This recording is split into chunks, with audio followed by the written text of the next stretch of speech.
아브라함에 대해서 우리 수요일 때 쭉 보고 있고, 오늘은 설교 제목에 돌연 애국으로 발걸음을 돌린 아브라함, 그리고 본문 내용을 우리가 말씀 나누게 됩니다. 아브라함이 하나님 약속을 받고 가나안 땅에 갔는데, 오늘 10절 보니까 그 땅에 기근이 들었으므로 밥통, 물통 막 떨어지는 소리가 이 어디서 나는 소리입니까? 강릉은 남자 아니지? 애굽이 아니 호텔. 자, 아브라함이 갑자기 애굽으로 내려간 이유, 우리 단도직입적으로 정리하면 기근 때문에, 가난 때문에 너무 어려워서 애굽으로 내려갔습니다. 오죽 이 경제적인 고통이 심했으면 내려갔겠습니까? 그로 인해서 배고픔이 점점 다가오는 두려움이 얼마나 심했으면 내려가겠습니까? 그러니 우리가 믿음이 있다 하지만 가난 앞에, 기근 앞에, 너무 경제적인 이 허덕임 앞에 과연 우리 믿음이 배견할 수 있을까? 이거 누구도 장담할 수 없는, 아니요, 나는 믿음에 깊게 서겠습니다, 이렇게 참 말할 수 없는 것이 아브라함이었고 또 저와 여러분의 한계입니다. 여러분도 한번 생각해 보십시오. 우리 한숨의 대부분이 무엇 때문에 있습니까? 또 우리의 상당 부분을 차지하는 기도 제목이 뭡니까? 여러 복합적인 이유가 있지만 물질적인 문제, 경제적인 것, 먹고 사는 문제, 돈 때문에, 빚 때문에, 또 벌려는 사업이 잘 되어야 돼, 이런 이 두려움 때문에, 이 의식주 문제, 이것 때문에 당하는 기근이 과거나 현재나 앞으로도 계속 될 것이고, 지금 여기서 있는 저도 여러분도 이런 부분을 끝까지 기도해야 됩니다. 그러니 창세기 12장 본토친척 아비집을 떠난 아브라함에게 바로 9절까지는 점점점, 여러분 보세요. 12장 8절에 보니까 여호와께 제단을 쌓고 하나님의 이름을 부르는 첫 예배가 있었거든요.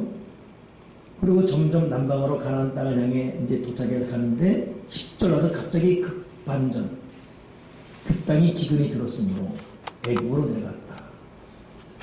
하나님께서 우리 인생이 이런 기근을 만날 수 있다는 것을 아브라함을 통해서 말해주고 있고, 기근 앞에 아브라함이 얼마나 형편없이 무너지고 있는 것을 말해주고 있습니다. 우리 여러분 명심하십시다. 이 기근이라는 것, 죄가 있어서 내가 뭐 부족했어, 뭐 이거 이전에 우리 지난주 참 좋은 셀가족 공부 나눴죠. 이 땅을 산 동안 시험의 세 종류, 시련이라는 시험, 유혹이라는 시험, 테스트라는 시험. 그 중에 대부분의 시험이 뭡니까? 시련이에요. 물질의 시련, 병드는 시련, 사랑과 갈등에서 오는 아픔의 시련, 정신적인 시련, 시련은 시련입니다. 이건 인간으로 태어나면 누구나 겪어야 되고, 그러게도 견뎌야 되고, 끝까지 완주해야 됩니다. 아브라함도 예의 얻었습니다. 가나안 땅이 가라 했잖아요. 그 말 듣고 간 거예요. 근데 그는 아브라함에게 첫 번째 맞닥뜨린 고통이 뭡니까? 배고픔, 기근, 경제의 궁핍, 어떻게 하지? 이거 저자식 다 굶어 죽겠구나, 이런 이 보편적인 사람이 느끼는 그런 공포를 아브라함 느꼈고, 이 기근 때문에 아브라함도 여지없이 애굽으로 내려가고 말았습니다. 그러니 오늘 여기서 주는 첫 번째 메시지는 기근이라는 것 앞에 진실로 장사가 없다는 거예요. 그러니 여러분, 그 사마리아 성이 에워쌌을 때에 두 여인이 오늘은 우리의 삶아 먹고 내일은 네의 삶아 먹고 이런 말 있잖아요.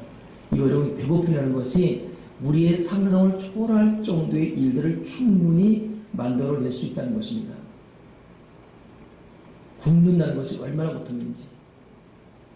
아무튼 아브라함이 애굽으로 내려간 이유는 기근 때문에 내려갔습니다.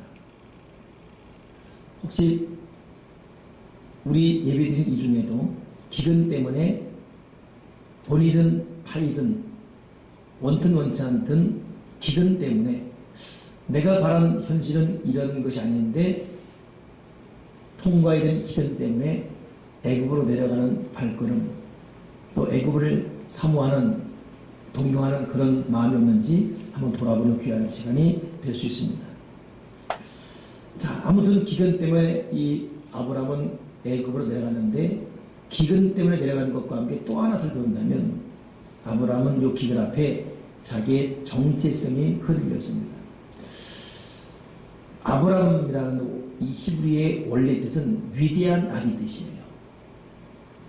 나중에 아브라함이 됐을 때 이건 열국의 아비로 바뀌지만 아브라함이 되기 전 지금은 아브라함이라는 세 글자 아브람, 이 아브라함이 나중에 아브라함 네 글자 되잖아요. 아브라함은 열국의 아비고 아브람은 위대한 아비 뜻입니다. 그 은연중에 자기는 위대한 사람인데 이게 뭔가요? 자기 본토 친척 아버지 다 떠나면서 다 말 그대로 말아먹어 버렸고 이제 왔는데 쫄떡없이 굶어 죽게 되었고 이건 내 인생이 원래 이런 게 아닌데라는 위대한 나 원래 이런 게 아니라는 자기 정체성에 큰 혼란을 겪게 된 것입니다.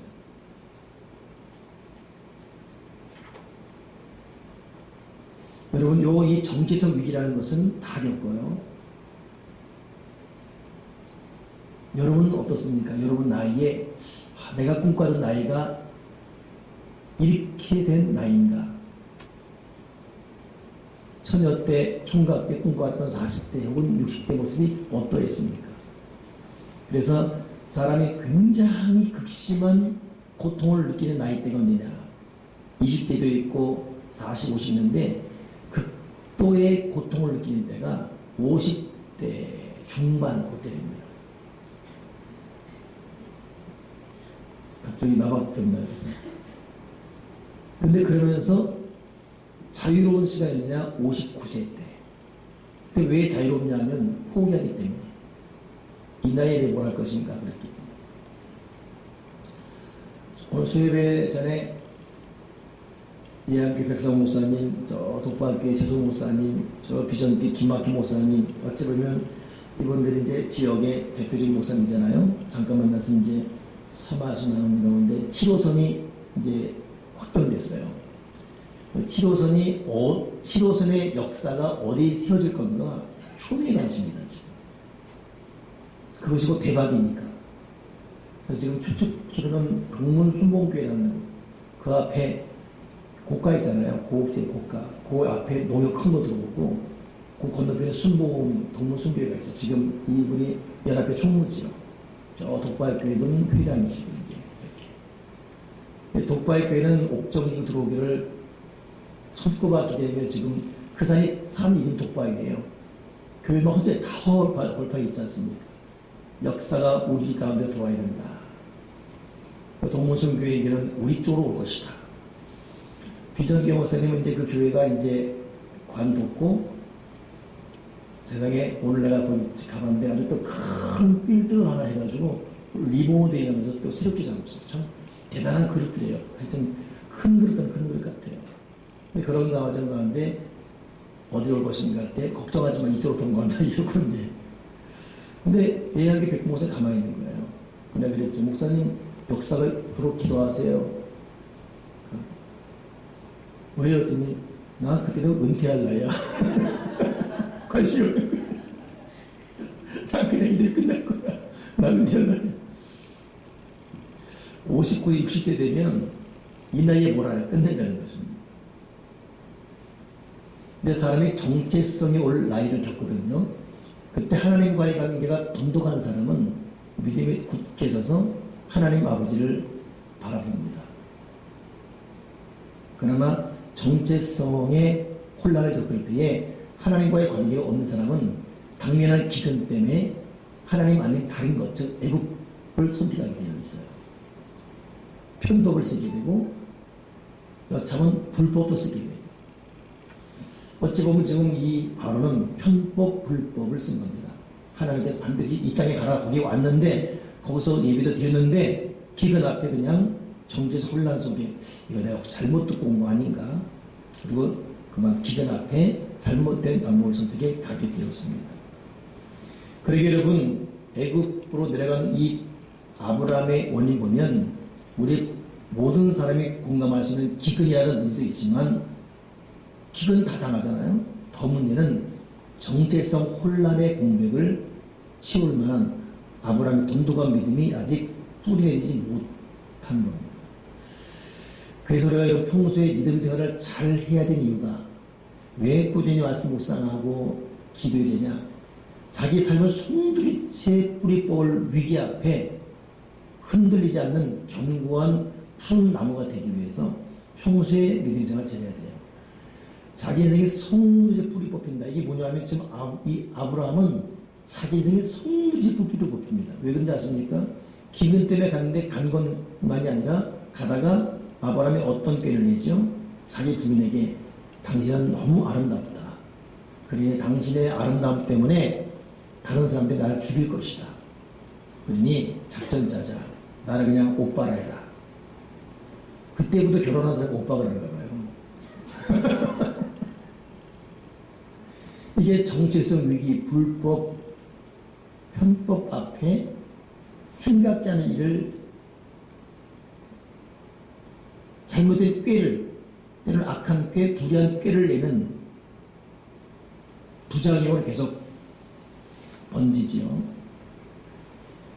다른 것도 중요하지만 여러분, 사랑해서 결혼한 아내를 팔아먹는 것은 인생 자체가 송두리째 뽑히는 겁니다. 그럼 무가치한 거잖아요. 그래서 어느 지혜에 그런 말이 있더라고. 이 참 아브라함의 자기 부인이 얼마나 아름다웠으면 그랬을까. 자기 부인 누가 데려갈까봐. 그러니 진짜 행복한 남자는 365일 아무 데나 내놔도 전혀 염려 없는 부인과 사는 여자가 불안해서 못 내놔. 이게 얼마나 걱정이겠습니까? 이러면 다 불안해요. 그리고 여러분이 정체성 위기 앞에 아브라함이 인생 자체가 송두리째 뽑히는 그런 위기까지 온 겁니다. 당신 나의 아내라 그러지 말고 오빠라 그래라, 오빠. 그 사라가 또 오빠라 그러는 거예요. 결국 바로의 고관들이 이 여인을 보고 칭찬하며 아브라함에 데려갔는데, 아니 바로에게, 바로가 얼마나 좋았습니까? 여기서 신학자들이 약간 이 경로를 벌린 것이, 이미 바로가 그 여인을 바로의 궁으로 이끌어 들였습니다.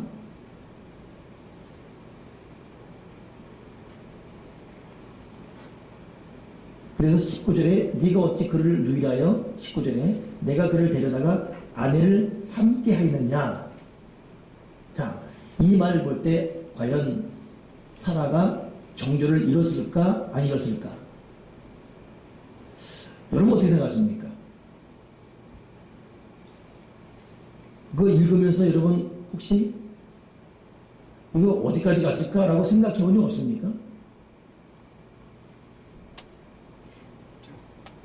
전혀 무개념으로 읽어버렸습니까? 근데 거기 아내를 삼겠느냐 그랬잖아.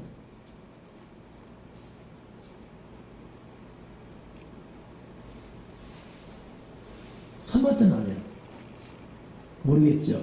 예, 이게 참 그래서 결론은 사라가 정도를 잃지 않았습니다. 왜냐하면 그 당시 왕들은 오자마자 바로 어떤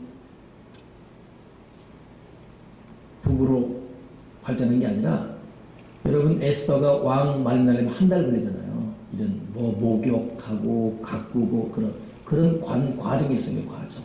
이때 하라는 데서. 그러니 그걸 갖다가 아내로 삼았다. 이게 딱 들은 그때부터 삼은 거예요. 과정입니다. 그러니 사라는 몸을 망치지 않았습니다. 그러나 그런 과정, 그때 딱 하나님께서 막으신 것이죠.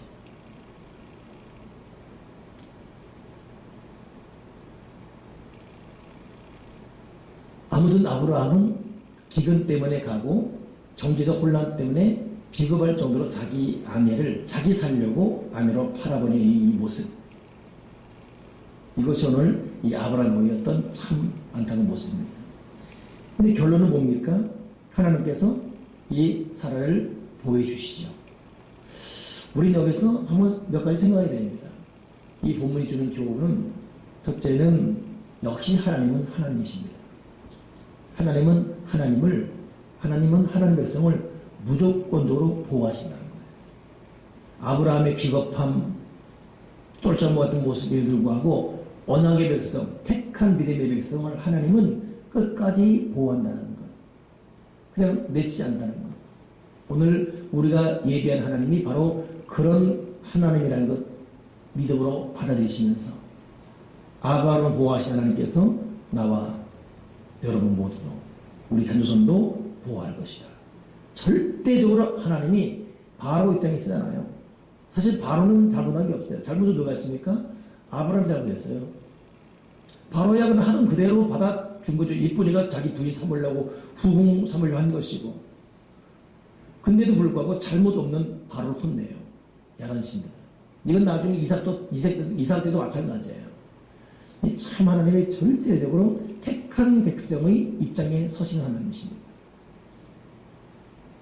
그러니 하나님이 내가 부족하지만 연약하지만 죄가 많지만 허물이 많지만 여전히 내 입장에 서 있다는 참 이 과분한 하나님의 사랑 앞에 감사하시고 그러기에 하나님의 사랑이나 축복을 의심하지 마시고 그 믿음에 굳게 설 수 있기를 주님의 이름으로 축원합니다. 또 한 가지는 아브라함이지요. 역시 아브라함도 사람이라는 것. 아브라함은 이때 무너지고 다윗은 모욕하는 여인 바세바 보고 무너지잖아요. 이 성경의 인물들이 여지없어요. 유다는 또 자기 어떤 그 정령을 못 참아서 내려갔다가 누구랑 관계 맺어요? 며느리 유다와 다말과 관계 맺고. 그러니 참 성경은 참 우리 보통 인간이 겪는 걸 그대로 겪고 있어요. 그러니 인간이 얼마나 허물 많은 티끌 같은 존재인지를 깨닫게 해주시죠. 아브라함이 믿음의 조작 이전에 형편없는 사람이라는 거예요. 그렇다면 여러분, 저도 여러분도 성격적으로, 인격적으로, 행동적으로 형편없을 때가 많습니다. 정말 그렇습니다. 그럼에도 우리가 낙심할 수 없는 것은 하나님은 이런 형편없는 우리를 붙드셔서 결국에 아비가 되게 하시는 기적을 우리를 통해서도 이룰 줄 믿습니다. 세 번째 우리가 마지막 하나 갈 것은 하나님께서 오늘 이 아브라함의 범죄 잘못한 것이 없는 바로이지만 개입하셔서 이를 회복시키잖아요. 근데 누구 때문에 하십니까? 오늘 그 부분을 여러분 잘 살펴봐야 돼요. 17절 보니까 여호와께서 아브라함 안에 살해의 일로 바로와 그 집에 큰 재앙을 내리신지라. 지금 바로 아브라함 사람 중에서 가장 약자가 누군가? 살해입니다. 하나님은 끝까지 약자 입장에 서셔서 큰 일을 이루시는 분이에요. 참 감동적인 것은 아브라함의 후처가 누굽니까? 하갈이잖아요. 하갈에게 함께 하셔서 하갈 너를 통해서 큰 민족을 이루겠다 합니다. 근데 하갈보다 더 약자가 누구냐? 하갈 몸에서 난 아들 이스마엘이에요. 하나님이 하갈보다 함께 하시면 하갈의 아들 이스마엘의 울음을 들으시고 하갈을 축복하십니다. 그러니 성경을 면밀히 보게 되면 하나님은 약자의 울음소리, 가난한 자의 통곡소리, 병든 자의 아픔소리 들으시는 그런 분이십니다. 오늘 본문 12장 10절이 주는 메시지가 바로 그것이에요. 아, 그렇구나. 하나님 우리 아버지는 어떻게 하든 택한 백성의 입장에서 역사하십니다. 부족하지만 우리 하나님은 약자, 그것도 가장 약자, 그들의 일에 개입하셔서 모든 상황을 회복시키겠습니다. 그리고 하나님은 부족하지만 아브라함 같은 자 통해서 역사하십니다. 오늘 이것이 본문인 교훈인 것입니다. 오늘 마지막 말씀 정리하면서 여러분, 저도 여러분도 우리 앞에는 항상 기근이 있습니다. 그러나 이 기근보다 더 큰 하나님의 계심을 믿으시고 기근 앞에 우리 정체성, 나의 꿈, 나의 비전이 송두리째 흔들리는 고통이 온다 할지라도 하나님을 꼭 기억해내길 바라고 하나님을 바라보고 하나님을 선택하십시다. 이사야 31장 1절에도 애굽에게 도움을 요청하는 자, 애굽의 말과 병거를 의지하는 자는 형통하지 못하다고 그랬어요. 기근이 힘들고 어렵지만 그럼에도 하나님 아버지 의지하고 믿음에 굳게 섰습니다. 그런 과정 가운데 살아가지 약한 나, 때로는 아브라함처럼 부족한 나지만 이런 아브라함 사람 같은 나를 선택하셔서 큰 역사 이루신 하나님을 송축하시고 오늘도 믿음에 굳게 설 수 있는 저와 여러분에게를 주님의 이름으로 축원합니다. 기도하겠습니다. 하나님 아버지, 기근 앞에 우리는 너무나 쉽게 흔들리고 무너지는 스스로의 모습을 발견합니다. 현실만 무너지는 것이 아니라 우리 속 중심도 정체성도 형편없이 흔들리면서 그토록 믿어왔던 믿음마저도 온데간데 없어지는 너무 서러운 현실을 맞이할 때가 많습니다. 주여 다시금 우리의 마음을 붙들어 주시고 견고한 마음 심재가 되게 도와주셔서 기근 앞에서도 하나님을 바라보게 도와주시고 흔들리는 정체성을 위기가 온다 할지라도 하나님과의 깊은 관계 속에 다시금 일어설 수 있는 믿음의 사람, 기도의 사람, 말씀의 사람, 은혜의 사람이 되게 도와주시옵소서. 부족하지만 택한 백성 입장에 서서 역사하시는 하나님, 가장 약자의 일로 개입하셔서 회복시키는 하나님, 이 전지전능하신 하나님을 믿으면서 오늘도 수많은 시련들을 넉넉히 극복할 수 있는 또 목표를 향해 나아갈 수 있는 믿음에 완주할 수 있는 믿음찬 하나님의 백성 다 되어지게 도와 주시옵소서. 예수 그리스도 이름으로 기도되옵나이다. 아멘.